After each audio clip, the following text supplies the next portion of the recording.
Hi there, Bonnie Power here. Today I wanted to talk to you about the last step, which was pursuing the leads that you're getting on LinkedIn.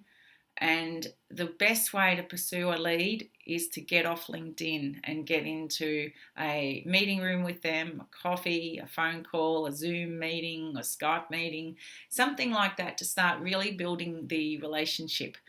Because when someone raises their hand and responds to your message, or they look at your great content, or they've been referred to you and looking at your profile, you want to quickly get them off LinkedIn and start building that relationship. So this is something that this is where your LinkedIn strategy would fit into your overall marketing strategy. So what I would suggest this is just a suggestion, a proposed example of how you could nurture a lead, and we'll talk about that.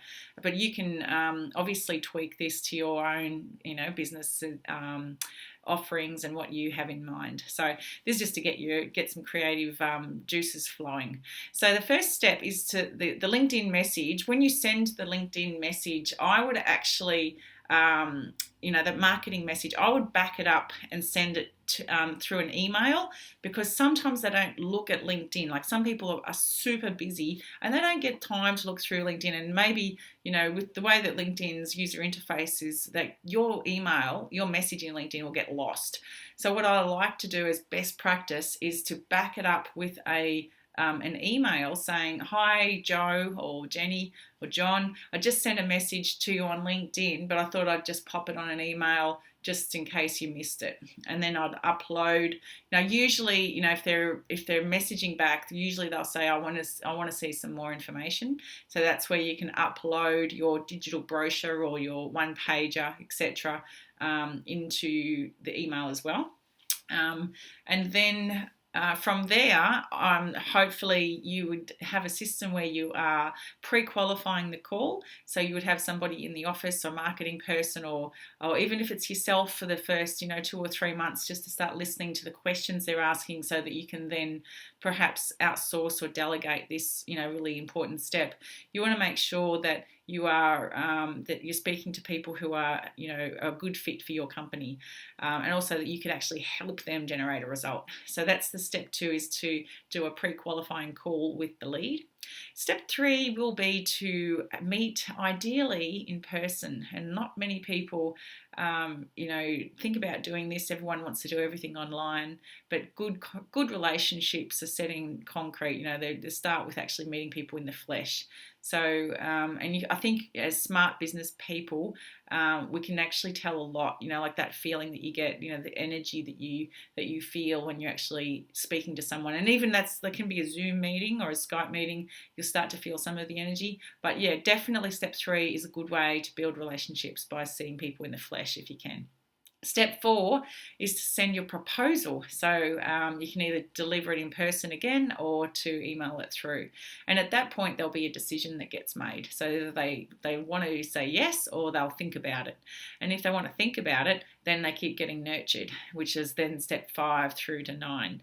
And then the prospective client could receive like a batch of like maybe 8 emails, maybe send it once every fortnight, or once a week, or once a month, just giving them really good insights and really good information, educating them about your philosophies and methodologies, and also perhaps case studies of clients who have used their services that did generate a result. So that would be my suggestion, is to put them on some sort of a sequence, not forever, maybe just for a few months, until they make a decision. Step 6 is to remarket to them through others' channels. So if you were to send people back to your website to look at content from your LinkedIn, then you should have the Google cookies that would enable you to remarket. So that's where you speak to a Google advertising person, and just for it's less than $1 for the remarketing advertising per click. It's super cheap, super cheap. So And if Facebook, if your ideal target market are on Facebook, the thing that I'm not sure about Facebook is when people go there, they go there to chill out and relax, and they don't really want to think about work or career. So you'd have to do your own testing with your own market to see if Facebook was important. I know they go to LinkedIn with a mindset, they want to improve their career, or they're looking for industry news.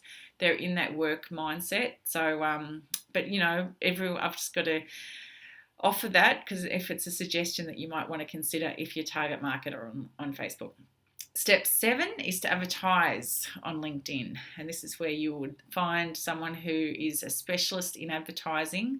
It can be effective if you've got a big budget and you can be laser focused, so it probably is worth it. But usually the big corporates tend to do it because they can afford, the 20 grand a month that most people spend on LinkedIn advertising. It's about $5.50 a click.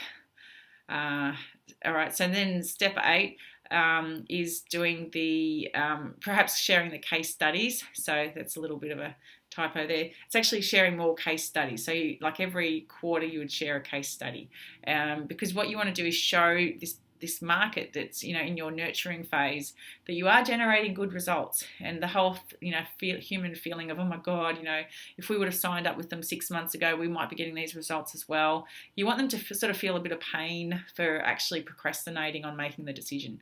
So the best way to do that is to show them what happens when people actually take part and start using your services. And then step 9 is to follow up with phone calls, maybe touching base, maybe invite them to an event, maybe pick up the phone and say, I'm going to this industry association meeting, or I'm holding a webinar. Would you like to come? It'd be great to see you in there, la, la, la. And that's it. That's some projected activities that you could do to pursue the lead off LinkedIn. You will get to a stage if you decide if they're worth pursuing, after a good while, and that's the decision that you either cut them out of your database, make room for other people, or you continue on. You could continue on for years, if it takes your target market sometimes that much time to make a decision. So that's it. So that's the 5 steps. So we've actually covered quite a lot of ground in these videos, and I'm really excited. We've developed this and refined this methodology with different clients across different sectors, all within the professional services sector. But really, really excited to be sharing this with you. So I hope that this has been of value. I hope you've got some really good notes, and if you are interested in getting help with implementing any of this, this is what we do. This is our bread and butter. We actually do this for clients day in and day out. So we can spend 90 minutes a day on your profile, attracting good clients, and also building up your business network, and also sending those messages out. Or we can spend like 3 hours a day doing it. So we've got a couple of different packages. We know good people who can help you with the content writing. We know good people who can help you create videos. We know people who can help you with practically everything, like image consultants, photographers, copywriters, everything. So please feel free to reach out, and if we can assist in any way, I'd love to hear from you. Thank you.